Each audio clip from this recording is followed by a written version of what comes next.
Welcome, everybody. We have another episode of Cubs Now. Alex Cohen, Lance Brostowski here. Cubs coming off a road trip where they play at New York and at Milwaukee. They sweep the New York Mets in New York. They have a winning record for the road trip. Lance, for a team that's had a lot of stuff going on, especially on the injury front, to be able to win a road trip at this stretch of the season, pretty important. But to go to New York, even with their struggles, and sweep them, kind of a big deal, in my opinion. What's your opinion?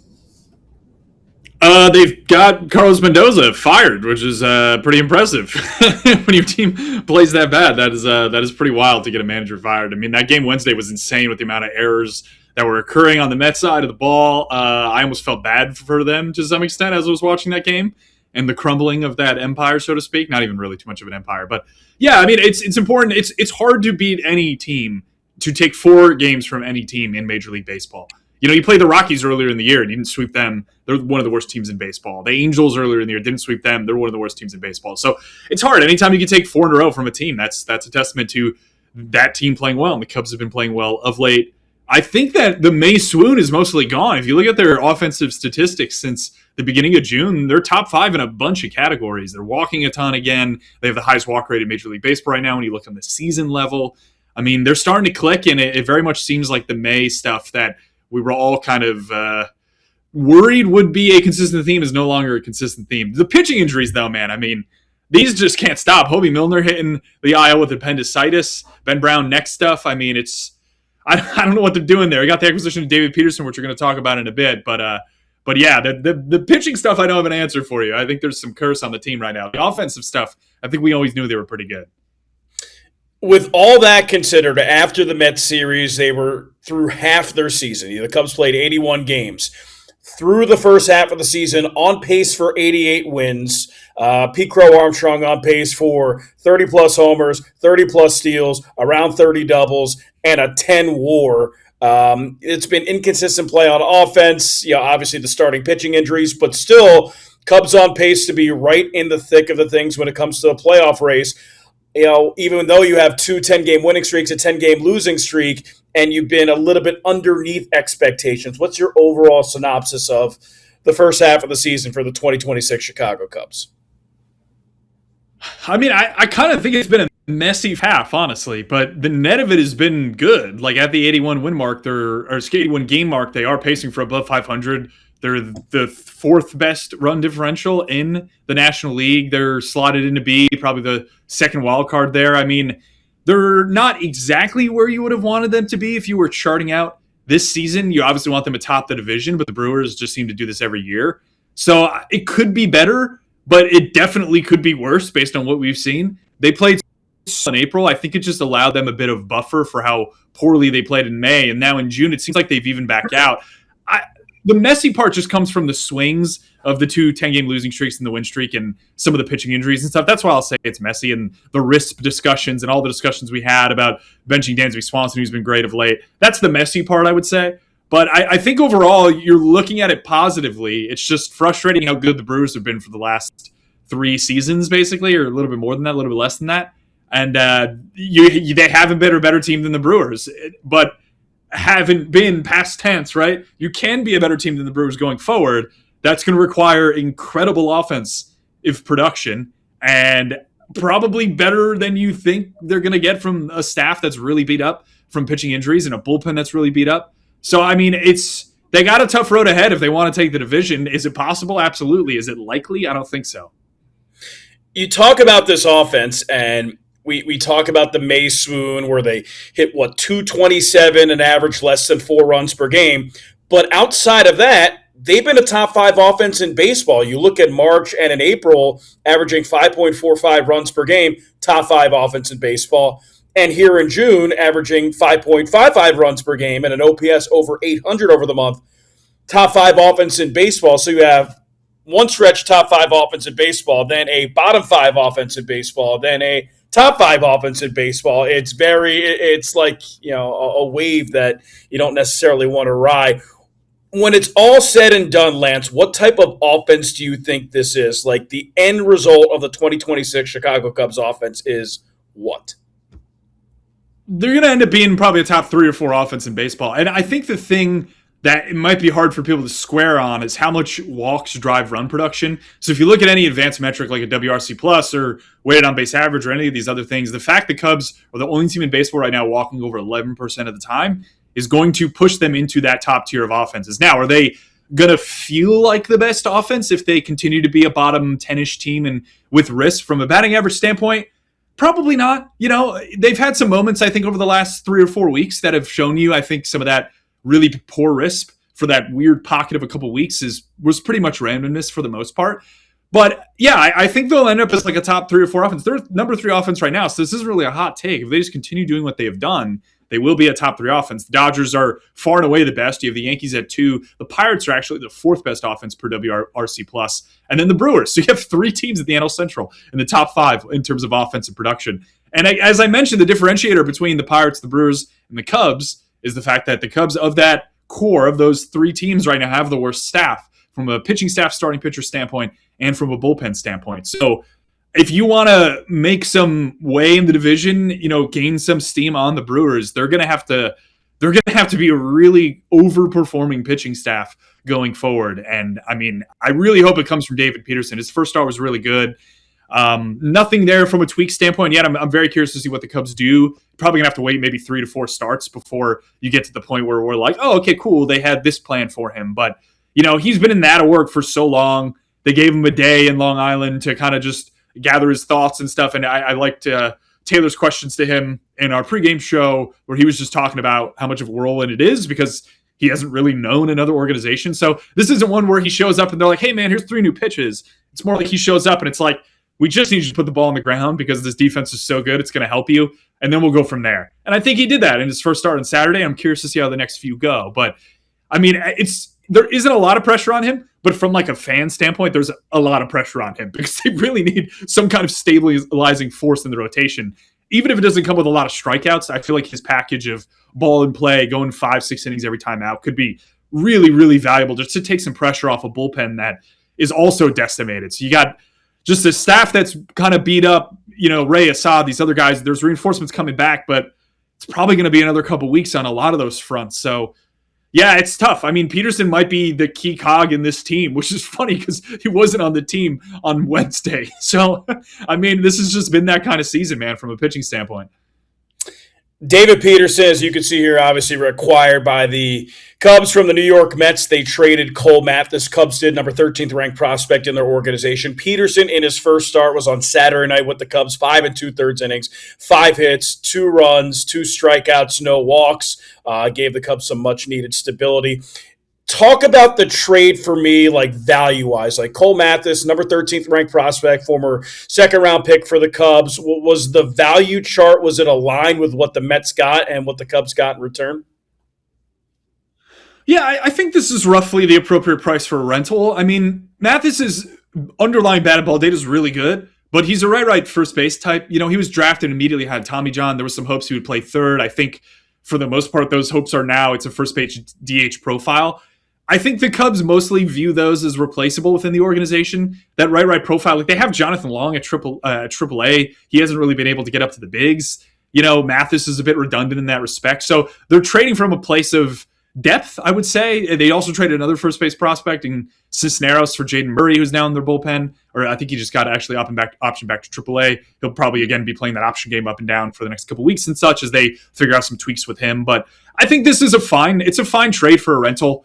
They also kind of had to do it, you know? It's not like they were going to go out and acquire some arm that they can make a bunch of tweaks to and then to be able to start. Like, acquiring a starting pitcher that isn't going to get absolutely blitzed by the other team for a prospect that I understand is top 15-ish in the org, but I don't think the difference between a top 12 prospect and a top 25 prospect in the Cubs org right now is that different, just based on, I would say, the relative lack of depth, partially because they've graduated a lot of guys. So maybe you could consider it a slight overpay if Mathis really takes off and ends up being a really good right profile. But, you know, those guys generally don't put up massive amounts of WAR. Like, look at Rhys Hoskins' career. Like, he was a great player and, you know, he had some awesome moments and such, but he was like 1.5, 2 WAR a season. Like, I think the Cubs believe they can acquire that in the 5th or 6th round of the draft. And at this moment in time, they need a pitcher that can cover innings.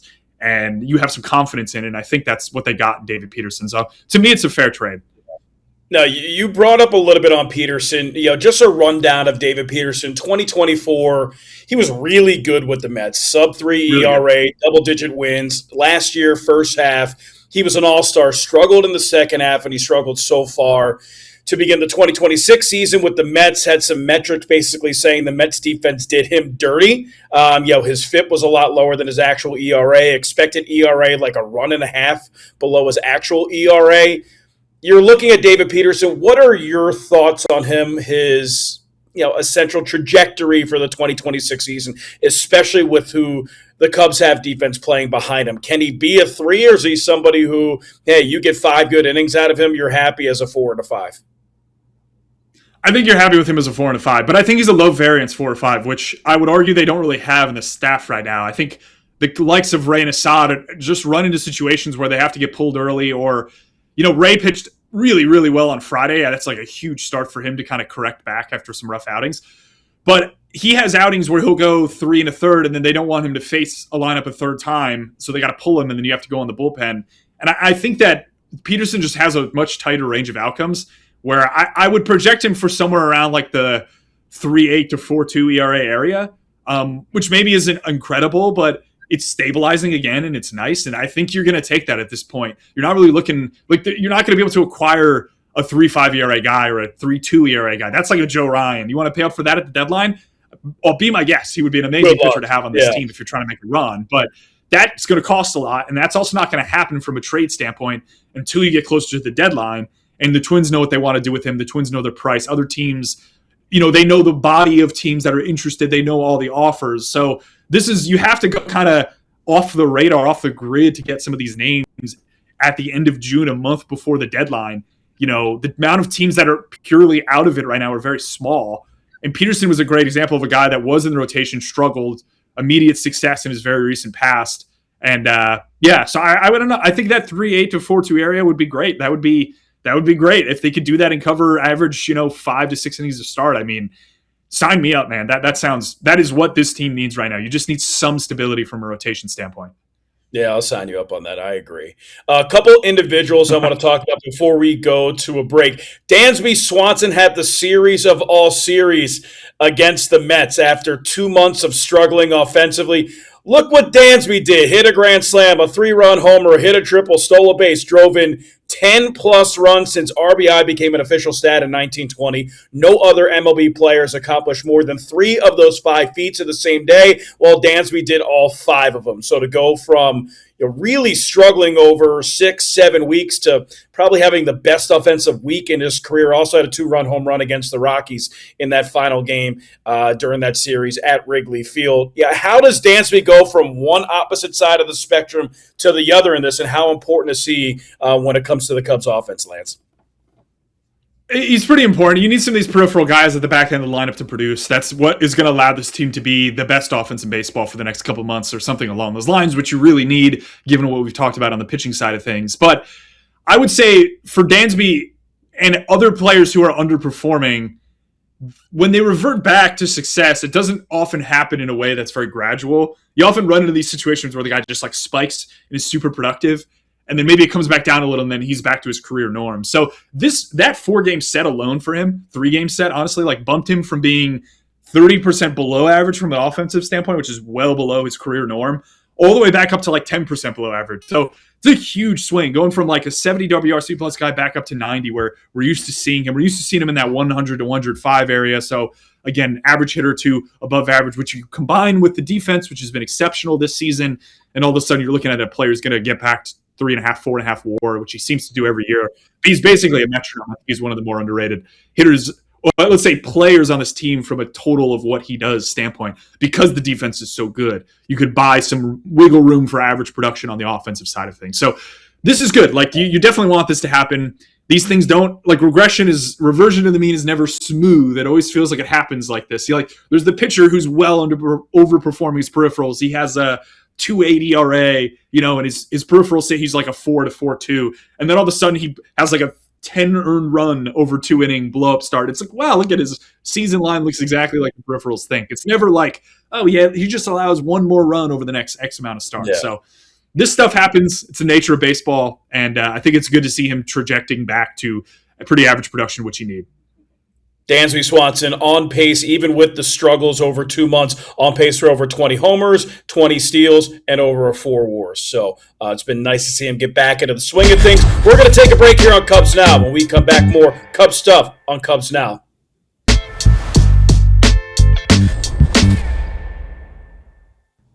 We are back here on Cubs Now. It's Block B of this episode. Alex Cohen, Lance Brozdowski. I know I said when we were exiting the first segment that we were going to talk more on Cubs players. We talked Dansby Swanson. Here's Seiya Suzuki hit a home run on Friday night against Jacob Misiorowski. Second career home run against the Mids, 409 feet to right center field. Also homered on Saturday. We talked about this before, Lance. As Seiya goes offensively, the Cubs go, he's probably the most valuable player when it comes to the Cubs and their lineup construction, because he can do some things that, just other guys in the lineup and the NL Central, for that matter, can't do. Pretty big for Seiya to go deep against the Miz, even though they didn't get the win on that one. They got the win on Saturday. He had a big 2-run home run. Seiya, starting to swing it a little bit. Yeah, he's looking great. I mean, Pete has top end bat speed, Suzuki and Bush. Like, those are your three guys that are going to have a chance every season to put up like 35 homers, 30 homers. The other guys can get there, like Hap can get there, others, but you're not projecting them confidently. And that just changes the complexion of their lineup so much. We talk about how strong of a walks and OBP team they are. And I think that's, again, going to drive a lot of run production. But alongside that, you need Seiya. You need someone who can barrel the ball 15 to 20% of the time, who projects for 30 homers, who can take any pitcher in baseball, including the NL Cy Young favorite like Misiorowski, deep on a pitch that wasn't even a mistake. As Carlos Pena said, as he was in studio with us this weekend, he did a great job. He's always really fun to talk to. And yeah, he was like, listen, this is not a mistake. He dotted this pitch, Seiya hit it out the other way. And it's the same thing with the Harrison pitch that was up as well. The pitch is out of the zone. He's kind of locked in. He's doing damage on pitches that I almost am a bit surprised he's doing damage on. I feel like he's a guy who is very passive at the plate and tends to kind of only fire when it's in his wheelhouse. And he's expanded a little, and it's been to his benefit. So we'll see if that keeps going. But he's such an impressive hitter, and they need him to hit. They need him to have 30 homers. Otherwise, this team's going to underperform from a slug standpoint and not be able to maintain some of the top 5 pace that we've been suggesting they are offensively. Lance, you were talking about the Cubs' recent surge offensively. In the month of June, they've been a top 5 offense. Seiya Suzuki, in his last 25 games, 5 home runs, hitting .311 with a .940 OPS. So, as I said, as the Cubs' offense goes, it goes with how Seiya Suzuki is swinging the bat. So that's individual talk on the Chicago Cubs. Let's talk about some generic stuff. Let's go CBA. There was another proposal that was done this week. Major League Baseball Association, in the next CBA, they're proposing a max contract length of 5 years for free agent players switching teams, 6 years for teams that are trying to retain their own players, no deferred contracts, no qualifying offers, 5 years to free agency for players 30 and older. Lance, my first take on this is there are other sports that have done this. There are other professional sports that kind of coordinate their contract lengths and their CBA like this. The NBA does it this way. So there is precedent for that. But in the baseball landscape, what are your thoughts? Yeah, I mean, I don't really know how to feel a lot of this about the CBA stuff. I just think we're going to get a lot of this back and forth through the season, and then it's going to come to the point, the elephant in the room is whether there's a cap or not. That's almost literally all that matters. All this other stuff being exchanged back and forth is fine, but I don't know if any of it's really moving the needle. The elephant in the room is going to be addressed at some point, and one of the sides is going to have to change their perspective in order for this to be resolved. So I like the underlying tone of this proposal from I like the concept of allowing the hometown team to extend their player more money and perhaps incentivize them to stay. This gives maybe a slight edge to some of the smaller market teams that do a good job of development and not have them worry about trading some of their guys that get too expensive in arbitration or other things along those lines. So that is good. I think the philosophy there and the underlying tone of that proposal makes a lot of sense. But again, I don't know. I always feel like this stuff's cool, but it's all about the cap, man. I don't really know. I feel like we're just waiting for that. And is that going to be in December? Is it going to be November? Is it going to be before then? Is it going to be after then? I have no idea. So I don't know. I've been trying to like react to some of these things, but it's always a little bit tough for me. I'm not sure if you have a different perspective on it. Yeah, I mean, I'll look at this one from Jeff Passan saying Major League Baseball Players Association wants to pursue a ban on all MLB prop-related bets aiming to combat harassment from disgruntled gamblers. Yeah, I like that. I mean, I think that it gets way too nuanced when it comes to betting and the access that these disgruntled gamblers have.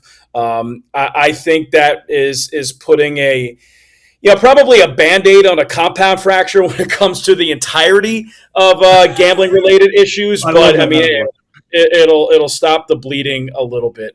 When it comes to the contract stuff, I look at that last part. 5 years to any player that's 30 or over. And I feel bad for, this is just one example, a player like Michael Busch. Michael Busch gets drafted as a college player, 2019. Then 2020 happens. He's in the the Los Angeles Dodgers organization. He's playing behind Freddie Freeman. He gets traded to the Cubs. He makes his debut at 26.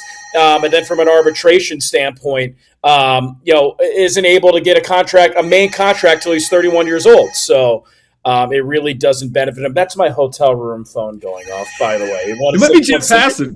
Maybe Jeff's like, you don't like this? What are your thoughts regarding this? So, one more thing I'd like to talk about, and it's you, Lance. You're on here. Whoa, Lance, that's like Inception. About how the Cubs are bottom 5 in Major League Baseball when it comes to total draft spend on pitching and post round. 5 and spending on draft pitching. Yeah, that's a similar background to where you're at right now. I don't understand how that's possible, but we're not obviously playing this quote, but can you just surmise to the fans what you're talking about here?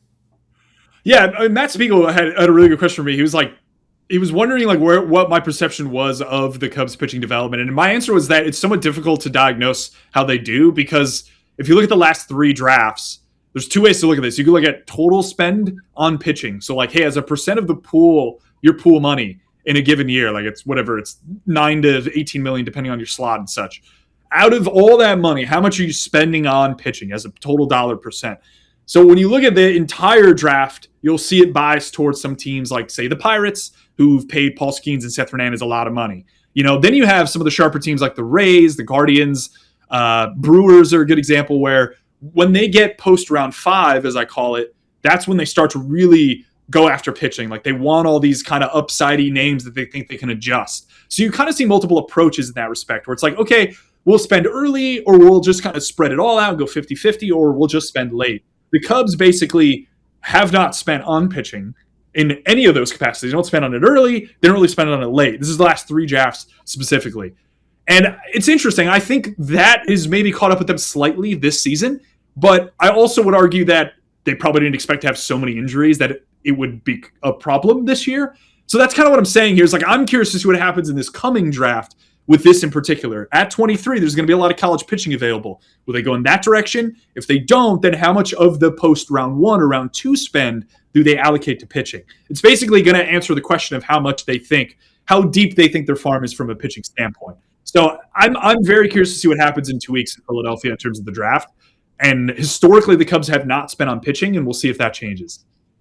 And you'll be there. You'll be able to document it, Lance. I will be. I appreciate that breakdown. That's another episode of Cubs Now. Alex Cohen, Lance Brostowski. Thanks for watching, everybody.